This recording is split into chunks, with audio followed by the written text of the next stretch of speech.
सभापति महोदय, मैं इसलिए नहीं कह रहा, मैं क्या बात कहना चाहता हूँ, शायद मंत्री जी नहीं रहे इसलिए तकलीफ परेशानी ज़्यादा है। और आप अरे हमारा दर्द नहीं समझोगे, हम आपका दर्द चेहरे से पढ़ते हैं। और जो अपने आप को बहुत ताकतवर कहते थे, बहुत ताकतवर कहते थे आप अपने आप को, जिसने हराया उसको नहीं ये हटा पा रहे हैं। अब बात समझ में नहीं आई ना? हम सत्ता में आएंगे साल 2 साल, ये चलने वाली सरकार नहीं है, गिरने वाली सरकार है, याद रखना आप। माननीय सदस्य, और देखिए, आप क्यों नहीं समझ रहे हो, साइकिल हमारा चुनाव चिन्ह है, साइकिल ही आपको सरकार चलवा रही है। जिस दिन साइकिल हट गई, आप कहां बैठे मिलोगे? माननीय सदस्य श्री अखिलेश यादव जी।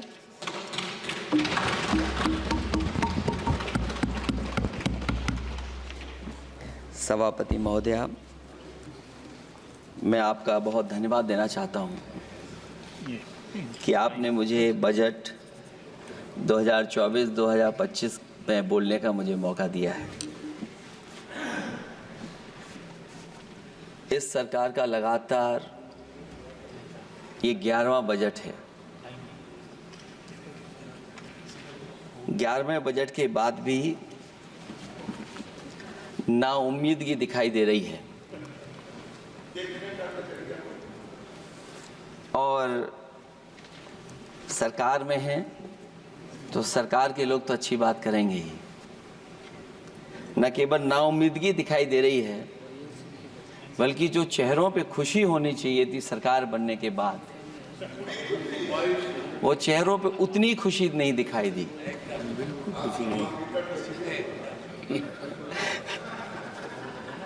ये 11वें बजट में बेरोजगारों के लिए, युवाओं के लिए, गांव के लिए और उनकी तकलीफ परेशानी का जो मुद्दा है वो 9-2-11 दिखाई दे रहा है मुझे। महंगाई में घर चलाना, बच्चों को पढ़ाना और घर के बड़े बुजुर्गों की दवा इलाज से लेकर के महंगाई का जो सामना करना पड़ रहा है, ये बातें परिवार वाले बखूबी जानते हैं।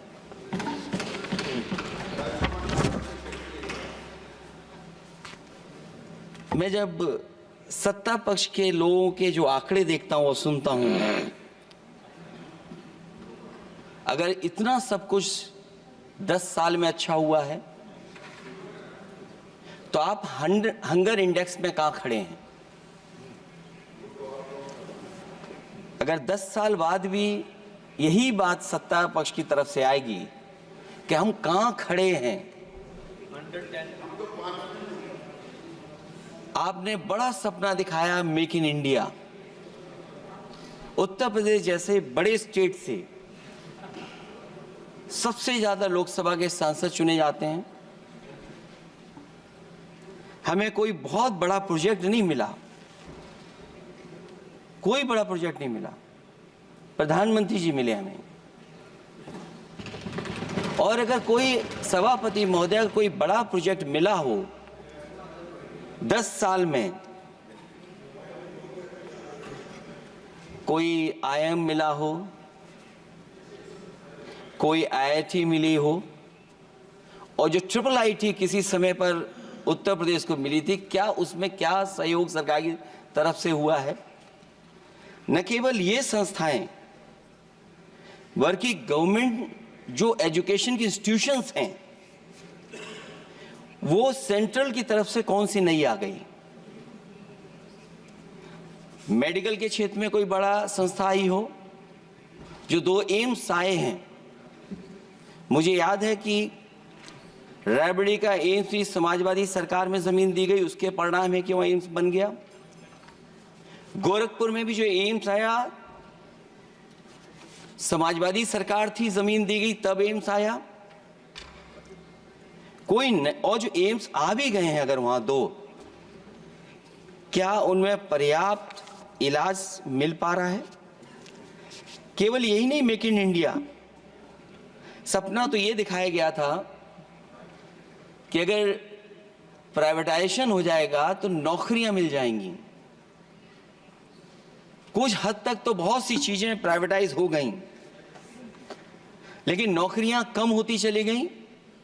और जो सबसे बड़ा सवाल है, जो पीड़ित परिवार के लोगों को जो हक और सम्मान मिलता है, क्या ये सरकार वो दे पा रही है? टैक्स कलेक्शन में सपना दिखा रहे हैं कि हम यहां पहुंच गए हैं, आखिरकार एक्सपोर्ट क्यों कम होता चला जा रहा है? और हम जो ट्रेड डेफिसिट है उसको कैसे खत्म करेंगे?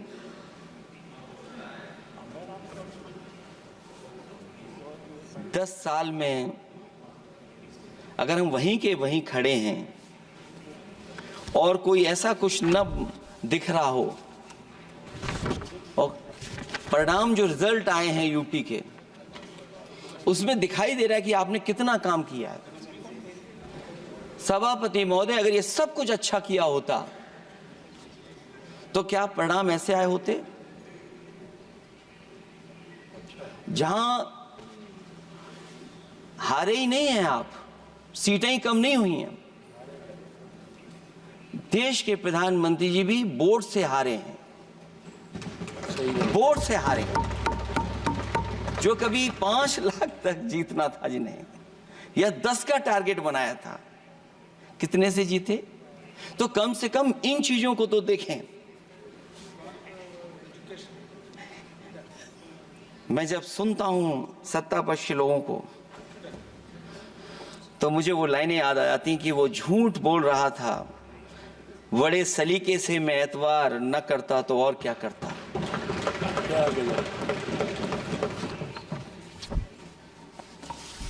मुझे याद है कि देश के प्रधानमंत्री जी ने जनकपुर में एक झंडा दिखाया था और उस बस में 35 लोग बैठ करके अयोध्या आए थे। सभापति महोदय, उस समय भी मैंने मांग की थी कि जहां से जनकपुर से यात्रा शुरू हो रही है और अयोध्या तक बस से लोग आएंगे तो पता नहीं कितने घंटों में आएंगे। मैंने मांग की थी कि वहां से लेकर के अयोध्या तक एक्सप्रेसवे बनना चाहिए, कि कम से कम जो जनकपुर से आए और अयोध्या दर्शन करने आ रहे हैं और बस से आ रहे हैं, कम से कम उनकी तकलीफ परेशानी तो कम होती।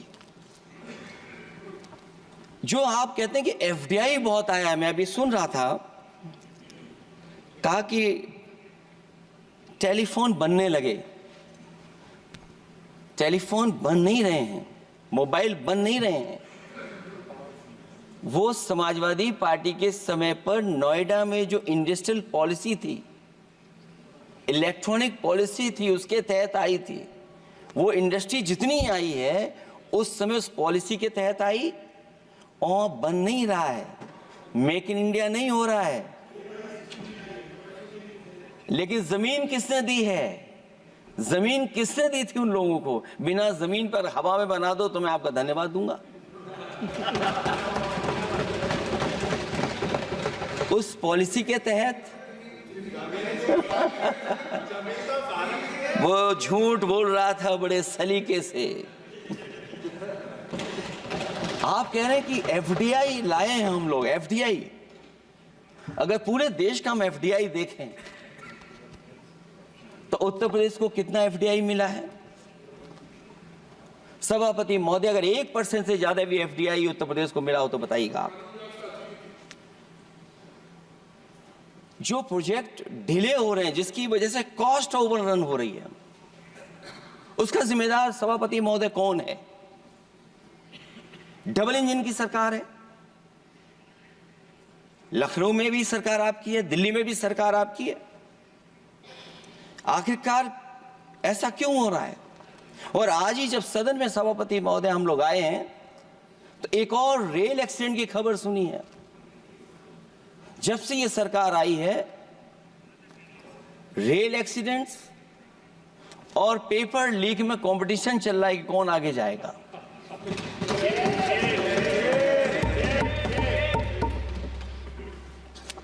मैं तो अखबारों में पढ़ता था सभापति महोदय कि तोड़ फोड़ करके ही सरकार बनाते हैं। अभी एक सदस्य पिछली बार वो तोड़ फोड़ कर करके शायरी भी बनाने लगे हैं। जो प्रोजेक्ट और जिस प्रोजेक्ट के लिए प्रधानमंत्री जी एयरफोर्स का सबसे बड़ा हवाई जहाज हरकुलिस विमान लेकर के आए थे और वो सड़क पर उतरे थे, वो एक्सप्रेसवे पर उतरे थे। मैं समझता हूं सभापति महोदया, यहां जितने माननीय सदस्य हैं सबने देखा होगा और सबने निर्देश के अनुसार उस पर ट्वीट भी किया होगा। वो जो एक्सप्रेसवे अगर किसी ने बनाया था सभापति महोदय, जो डिजाइन, टेक्नोलॉजी का पार्ट, अलाइनमेंट, वो समाजवादियों की देन थी, वो आपकी देन नहीं थी। ये बात मैं इसलिए कह रहा हूं सभापति महोदया क्योंकि इस बजट में सरकार चलाने के लिए आपने पैकेज दिया है। हमें कोई नाराजगी नहीं है पैकेज देने की, आप पैकेज और दीजिए। लेकिन अगर आप बक्सर से भागलपुर एक्सप्रेसवे बना रहे हैं तो आप उत्तर प्रदेश की पूर्वांचल एक्सप्रेसवे को क्यों नहीं जोड़ रहे हैं? और मैं तो कहूंगा आपसे कि केवल अगर आप 25 किलोमीटर जोड़ देंगे, जहां पूर्वांचल एक्सप्रेसवे रुक गया था, केवल 25 किलोमीटर आप जोड़ देंगे तो दूसरे काम को अपना जो बनाते हैं, आप ये कह पाएंगे कि दिल्ली से लेकर के आपने भागलपुर तक एक्सप्रेसवे दिया है। हाँ जी, वो अभी से नहीं, बहुत पहले से बन रहा है। बहुत पहले से बन रहा है। मैं ये नहीं कहना चाहता कि क्या दिया आपने, मैं ये कहता हूं कि अगर आप बक्सर से भागलपुर एक्सप्रेसवे दे रहे हैं केवल बिहार के लोगों को खुश करने के लिए, मैं उससे सहमत हूं कि आप बिहार की तरक्की के लिए एक्सप्रेसवे दें, लेकिन जो पखनपुरा जो आखिरी गांव है जहां पर छूट गया है, वहां से आप क्यों नहीं जोड़ रहे हैं? और हमारे स्टेट के लिए आप कोई नया एक्सप्रेसवे क्यों नहीं दे रहे हैं? आप हमारे लिए क्यों नहीं दे रहे हैं एक नया एक्सप्रेसवे? आप दिल्ली के बजट से दे रहे हैं, आप यूपी अपने बजट से बना रहा है। आप बताइए कोई यूपी को आपने एक्सप्रेसवे दिया हो? कोई एक्सप्रेसवे नहीं दिया। और मैं तो कहूंगा, और याद दिलाइएगा अपनी सरकार को, एक बुंदेलखंड एक्सप्रेसवे बना था, अभी बताएंगे आपको उसका भी। सभापति महोदय, एक बुंदेलखंड एक्सप्रेसवे दिया सरकार ने, उत्तर प्रदेश सरकार ने, वो दिल्ली के बजट का नहीं है। मैं मांग कर रहा हूं कि दिल्ली के बजट से कोई एक्सप्रेसवे मिलना चाहिए। जो बुंदेलखंड एक्सप्रेसवे दिया, प्रधानमंत्री जी उद्घाटन कर करके वापस लौटे। अब रिपेयर का पैसा कौन देगा? वो आज भी रिपेयर मांग रहा है। सभापति महोदय, कोई कल्पना कर सकता है कि नया एक्सप्रेसवे बना हो जिसका प्रधानमंत्री जी ने उद्घाटन किया हो, वो आज रिपेयर मांग रहा हो? और वो एक्सप्रेसवे 6 लेन नहीं है, वो 4 लेन है। मैं इसमें भी सुझाव देना चाहता हूं, ये जो बुंदेलखंड वाला एक्सप्रेसवे है, ये अभी 15,000 करोड़ से ज्यादा का बना है स्टेट गवर्नमेंट का। इसको मुनाफा नहीं हो रहा, टोल कलेक्शन नहीं है बहुत ज्यादा। इसको सतना से जोड़ दिया जाए और बुंदेलखंड जहां से शुरू हो रहा है हमारे डिस्ट्रिक्ट इटावा से कम उसको हरिद्वार तक ले जाना चाहिए। अगर हरिद्वार से लेकर के सतना लोग चले जाएंगे तो शायद बुंदेलखंड के लोगों को भी लाभ होगा। और सबसे बड़ी बात है सभापति महोदय, दिल्ली और लखनऊ मिलकर के उन एक्सप्रेसवे की सेफ्टी से और उसकी डिजाइन से खिलवाड़ कर रहे हैं। जो इंडियन रोड कांग्रेस कहती है, जो डॉक्यूमेंट कहता है, वो ये कहता है कि मीडियन सड़क का 12 मीटर से लेकर के 14 मीटर होना चाहिए। आप जाकर के देख के आइए, जो पूर्वांचल वाला बना है उसका मीडियन कितना है? क्या भविष्य में आपने चलने वालों की सेफ्टी के साथ खिलवाड़ की है कि नहीं की है? ये आपको विचार करना पड़ेगा।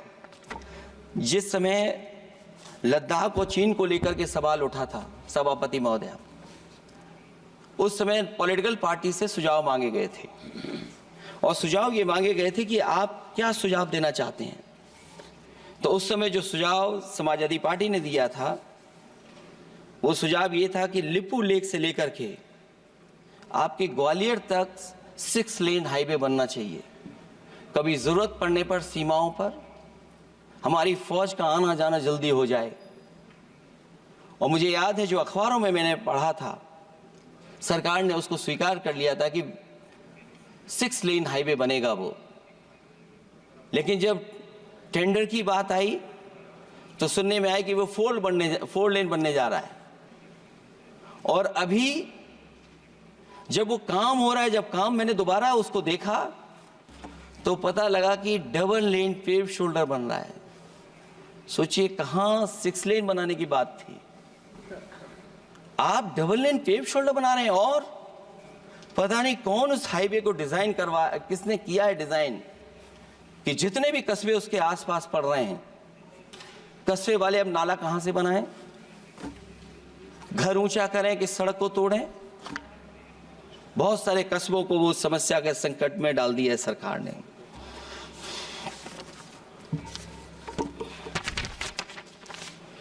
जो सरकार मंचों से ये कहती थी कि हम किसानों की आय दोगुनी कर देंगे, आज तो 11 साल हो गए सरकार को। किसान की आय दोगुनी हो गई क्या सरकार बताए? और अभी मैं बहुत सारे माननीय सदस्यों को जब सुनता हूं तो वो कहते हैं कि हम एमएसपी दे रहे हैं।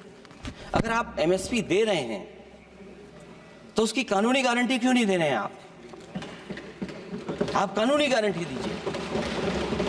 और फिर कई बार सुनने को मिलता है कि हॉर्टिकल्चर क्रॉप्स के लिए आप क्या कर रहे हैं, उसके एमएसपी की कब तैयारी करेंगे आप? और फिर आय दोगुनी में आप कितना देंगे किसान को? जो पिछले बार बजट में कहा गया था कि एग्रीकल्चर इंफ्रास्ट्रक्चर के लिए 1 लाख करोड़ देश को मिलेगा। अगर 1 लाख करोड़ देश को मिला होगा एग्रीकल्चर इंफ्रास्ट्रक्चर को, तो कम से कम यूपी का शेयर कुछ तो रहा होगा। सभापति महोदय, सरकार ने अगर एक भी मंडी बनाई हो तो बता दें। हाँ, ये अलग बात है कि अगर आप कोई चीज सुधारने के लिए कोई परिवर्तन कर रहे हैं, स्टोरेज के लिए किसी को पहले ही बता दे रहे हैं, वो बात अलग है। लेकिन किसान कहां जाएगा जहां उसको रेट मिलेगी? और फिर ये इस बजट में कहा जा रहा है कि हम 109 high yielding and climate resilient varieties लाएंगे। तो सभापति महोदय, हम अपने माननीय मंत्री से कहेंगे कि वो ग्लोबल वार्मिंग के लिए जो आप काम पिछले कितने वर्षों से कर रहे हैं, क्या हुआ उस ग्लोबल वार्मिंग का? COP21 में भी आप हुआ है, G20 में भी आपने आश्वासन दिया और कुछ नहीं किया, तो आपको क्या लाना पड़ रहा है? 109 high yielding and climate resilient varieties. आप मुझे बताओ किसान पर कब तक पहुंचाओगे आप, और उसको पहुंचाने के लिए आपके पास क्या इंतजाम है? और फिर दूसरे पैराग्राफ में फिर बदल जाते हैं आप। अभी आप बात कर रहे हैं रेजिलेंट वैरायटीज की, और फिर आप कह रहे हैं कि हम नेचुरल फार्मिंग को बढ़ावा देंगे। सभापति महोदय, इस सरकार बताए कि रेजिलेंट क्रॉप सीड्स कब तक पहुंचा देंगे, उससे लाभ किसानों को कैसे मिलेगा? और फिर नेचुरल फार्मिंग जो अभी भी कर रहा है किसान कई जगह पर, उसके लिए क्या अलग से पैकेज है आपके पास बजट में? आपने तो केवल सभापति महोदय एक चीज सीखी है पार्ले जी बिस्किट से, महंगाई और मुनाफा। इस सरकार ने 10 साल में डीएपी की बोरी को, खाद की बोरी को छोटा कर दिया। इससे और ज्यादा छोटा मत करना आप। और आपने डीएपी, जब किसान डीएपी लेने गया तो सरकार ने कहा कि बिना नैनो यूरिया के आप नहीं मिलेगा आपको। मैं सरकार से जानना चाहता हूं कि नैनो यूरिया से क्या लाभ पहुंचा है किसानों को, ये बताइए। नैनो यूरिया से क्या लाभ पहुंचा है सरकार बताए।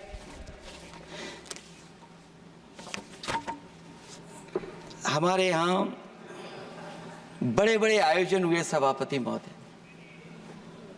इन्वेस्टमेंट मीट के, बड़े बड़े आयोजन हुए इन्वेस्टमेंट मीट के, और 5 लाख करोड़ के एमओयू साइन हो गए, 5 लाख करोड़ के। मैं ये सभापति महोदय, बजट हमारी क्या मदद कर रहा है उत्तर प्रदेश के उद्योग लाने के लिए, और ऐसे आयोजन हुए जिसमें देश के प्रधानमंत्री आए, देश के राष्ट्रपति आए, और देश के जितने बड़े उद्योगपति सब आए थे। लेकिन आज यूपी को क्या मिला वहां पर? किसानों के लिए एग्रीकल्चर सेक्टर में बड़े बड़े एमओयू हुए, लेकिन आज जमीन पर कुछ नहीं दिखाई दे रहा है। मुझे याद है समाजवादी सरकार में, क्योंकि देश का सबसे ज्यादा उत्पादन दूध का अगर कहीं हो रहा है तो उत्तर प्रदेश में हो रहा है, और उस उत्पादन को बढ़ावा देने के लिए और इन्वेस्टमेंट लाने के लिए उस समय की सरकार ने फैसला लिया कि अगर बाहर से भी कोई डेयरी या डेयरी प्लांट लगाना चाहेगा तो उसमें सरकार सहयोग करेगी। और परिणाम ये हुआ कि गुजरात की 3 अमूल प्लांट लग गए यूपी में। तो मैंने उद्घाटन किए, एक देरी से हुआ तो देश के प्रधानमंत्री जी ने किया, लेकिन उसके बाद कोई नया प्लांट आया हो तो बता दें।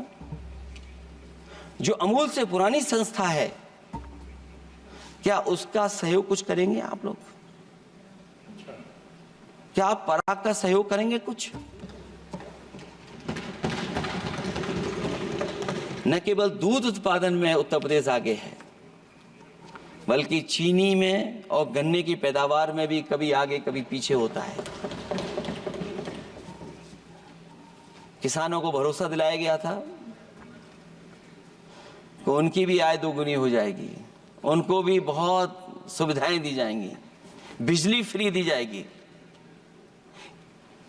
सभापति महोदया, उन्हें फ्री बिजली नहीं दी सरकार। ये आश्वासन था आपका, और आज अगर उत्तर प्रदेश पिछड़ इसलिए रहा है क्योंकि सबसे महंगी बिजली अगर कहीं कोई पा रहा है तो उत्तर प्रदेश पा रहा है। और मुझे याद है, क्योंकि बात ये मुझे इसलिए कहना चाहिए, बीजेपी के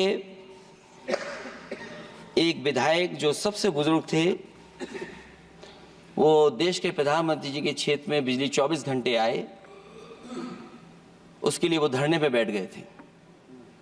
वहां के अधिकारियों ने कहा कि बुजुर्ग हैं, इनका स्वास्थ्य बेहतर नहीं है, इनका धरना आप उठवा दीजिए। मैंने सभापति महोदय उनको बुलाया, मैंने उनकी बात सुनी। उन्होंने कहा कि प्रधानमंत्री जी के क्षेत्र में 24 घंटे बिजली होनी चाहिए। उसी दिन मैंने फैसला ले लिया कि प्रधानमंत्री के क्षेत्र में 24 घंटे रहेगी बिजली। और मैंने उससे मांग की सभापति महोदय कि उत्तर प्रदेश देश के प्रधानमंत्री को बनाने में सबसे बड़ा सहयोग किया है, इसका कम से कम बिजली का कोटा तो बढ़ जाए यूपी का। वो 8 साल हो गए, उत्तर प्रदेश ने देश के प्रधानमंत्री को तो दे दिया, लेकिन अभी तक बिजली का कोटा नहीं बढ़ा। हमें उम्मीद है 11 शुभ होता है, इस 11वें बजट में कुछ सुविधाएं ऐसी उत्तर प्रदेश को दी जाएंगी जिससे वहां के लोगों को लाभ पहुंचे, मदद पहुंचे।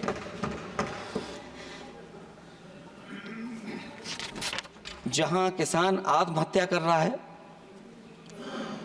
और पिछले 10 साल में सरकार जानती होगी कि कितने किसानों ने आत्महत्या की है, लाखों लाख किसान आत्महत्या कर चुके हैं। जहां किसान तकलीफ और परेशानी में है, वहीं सबसे ज्यादा अगर संकट किसी चीज पर आया तो वो नौकरी पर आया है, रोजगार पे आया है। जब सरकार का बजट मैं पढ़ता हूं तो जो स्कीम्स लाई जा रही हैं उसमें, क्या ये स्कीम नौजवान को पक्की नौकरी दिलाएगी? क्या इन स्कीम से 5,000 रुपए देकर के आप नौजवान का भविष्य बनाना चाहते हैं? आप क्या दे रहे हैं आप? और मुझे तो ये लगता है कि जो वर्क फोर्स आप बना रहे हैं ट्रेनिंग देकर के सरकार के पैसे से, अंतोगत्वा इनको भी एक्सप्लॉइट वही लोग करेंगे, उद्योगपति।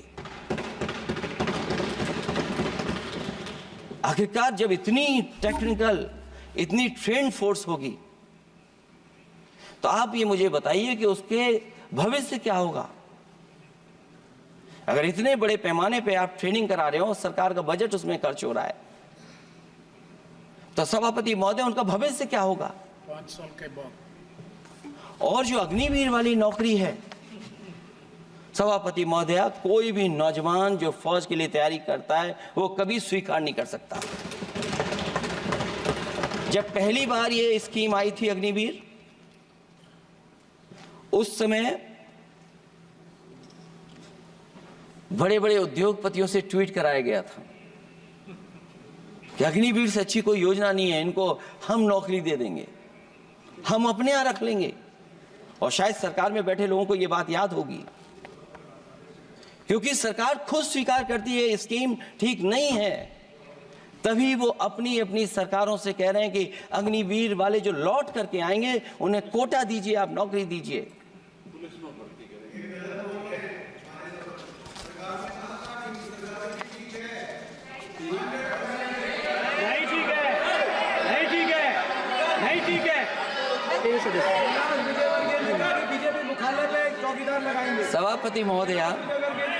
सभापति महोदय, मैं बैठ जाता हूं, आप खड़े होकर के कह दीजिए अग्निवीर व्यवस्था अच्छी है। मैं इस सभा में खड़े होकर कहता हूं, उस राज्य से तो हिमाचल प्रदेश से जिसने पहला परमवीर चक्र विजेता मेजर सोमनाथ शर्मा दिए, कारगिल के युद्ध में सबसे ज्यादा शहीद होने वाले हिमाचल प्रदेश के वीर नौजवान थे।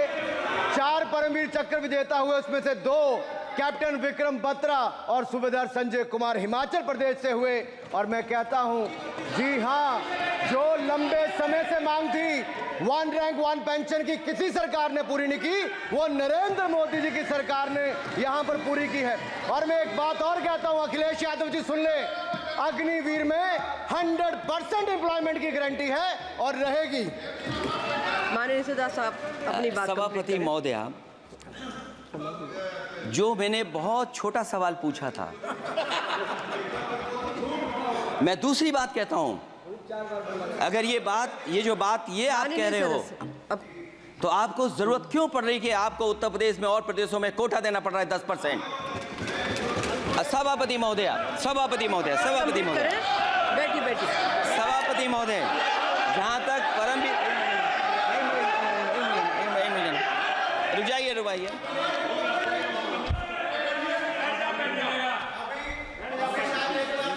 अरे सुनने दो।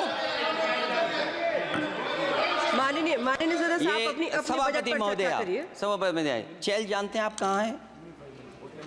चेल जानते हैं आप कहाँ हैं? कभी गए हो उस मिलिट्री स्कूल में? मैं खुद मिलिट्री स्कूल का पढ़ा हूँ। और आप परमवीर चक्र की बात कर रहे हो, तो हम भी तमाम नाम गिना सकते हैं। माननीय सदस्यों से मैं आग्रह कर रही हूँ, आपस में चर्चा न करें। माननीय सदस्य, आप बजट पर बात सभापति महोदय, ये सभापति महोदय, जी 1 मिनट से भी कम, मैं आपके सामने कहना चाहता हूं, ये तो केवल मिलिट्री स्कूल गए हैं। मैं आज भी टेरिटोरियल आर्मी के 124 रेजिमेंट में कैप्टन के रैंक पे अपनी सेवाएं दे रहा हूं। अखिलेश जी, केवल ज्ञान मत बांटिए, राहुल गांधी जी के साथ बैठकर अब वहां बुलाने का झूठ बोलने की आपको आदत पड़ गई। प्लीज बैठिए, प्लीज। माननीय सदस्य से मैं आग्रह कर रही हूं, आप अपनी बजट पर चर्चा करें। सभापति महोदय, आपका समय पूरा हो गया है, प्लीज कंप्लीट करिए। सभापति महोदय, मैं इसलिए नहीं कह रहा, मैं क्या बात कहना चाहता हूँ, शायद मंत्री जी नहीं रहे इसलिए तकलीफ परेशानी ज्यादा है। और आप,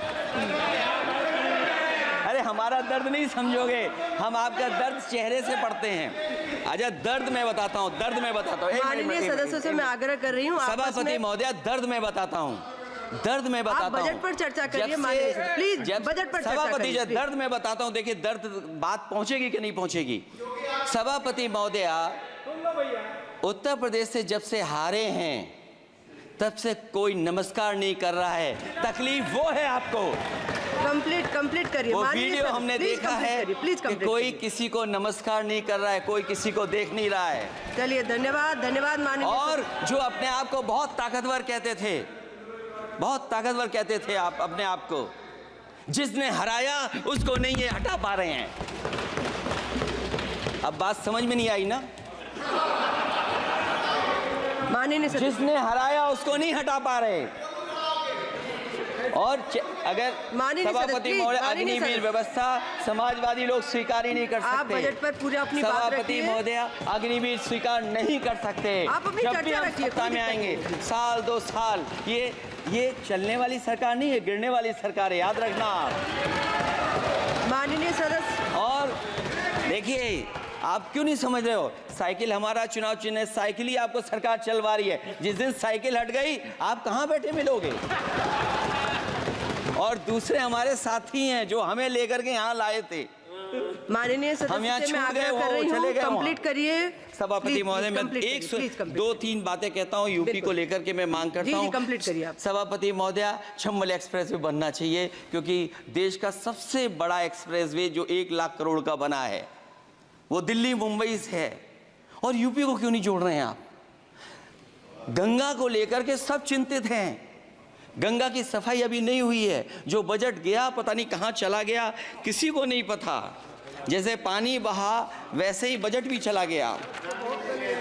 दूसरा, क्योंकि मंत्री जी बैठे हैं, वो जानते होंगे मंत्री जी कि देश की सबसे अच्छी लाइन सफारी बनी है इटावा में, और उस लाइन सफारी को बनाने में हम लोगों को बहुत समय लगा, क्योंकि एक लाइन सफारी, एनिमल सफारी अगर बननी हो, उसको बनाने में बहुत टाइम लगता है, बहुत जगह से परमिशंस लेनी पड़ती हैं। हम लोगों को परमिशंस नहीं मिली, और क्योंकि वो प्रोजेक्ट अच्छा है, एशियाटिक लाइन्स की ब्रीडिंग शुरू हो गई वहाँ पर। ये सरकार इसलिए नहीं शुरू करना चाहती है क्योंकि वो समाजवादियों ने बनाई है। पहली बार देश में एशियाटिक लाइन्स पैदा हो रहे हैं। नहीं, वहाँ पर इटावा में पहली बार हो रहे हैं, और वो इसलिए नहीं शुरू कर रहे हैं। और वो शेर मैं बता दूं आपको, शेर आया था कि कोई और आया था, वो कहानी मैं नहीं पढ़ूंगा यहाँ पर, फिर मैं बोल दूंगा तो फिर कहोगे कि क्या बोल दिया मैंने। इसलिए मत बुलवाइए तो ही अच्छा है कि कुछ तो धन्यवाद माननीय सदस्य, धन्यवाद। कुछ मत बुलवाइए मुझसे। सभापति महोदय, मैं ये कहना चाहता हूँ कि लाइन सफारी, एनिमल सफारी उस क्षेत्र की, यूपी की प्राइड है वो, कि पहली बार ब्रीडिंग सेंटर एशियाटिक वहाँ पर बन गया है। दिल्ली की सरकार और यूपी की सरकार मिलकर के उसको शुरू नहीं होने दे रही है। मुझे उम्मीद है कि उसको शुरू करवा देंगे आप। और आखिरी में मैं कहता हूँ, चलते चलते आप 2 लाइनें कहता हूँ। बुनियाद को नकार कर जो इमारतें उठाएंगे, हम भी देखते हैं वो किस मंजिल तक जाएंगे। धन्यवाद। बहुत बहुत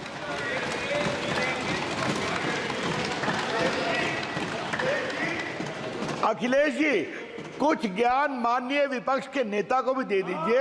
आपने अच्छा भाषण दिया, उनको भी सिखा दीजिए। हालांकि अयोध्या को मैंने कहा हम काम नहीं रोक रहे हैं, लेकिन सभापति महोदय मैं कहना चाहता हूं, इन लोगों का कौन टाउन प्लानर है, कौन आर्किटेक्ट है, मैं नहीं जानता हूं, लेकिन ये जब सरकार से चले जाएंगे तो विश्व की सबसे बढ़िया नगरी अगर कोई बन करके दिखाएंगे तो वो अयोध्या नगरी होगी। माननीय सदस्य, क्योंकि इससे बड़ा सम्मान और कोई नहीं हो सकता।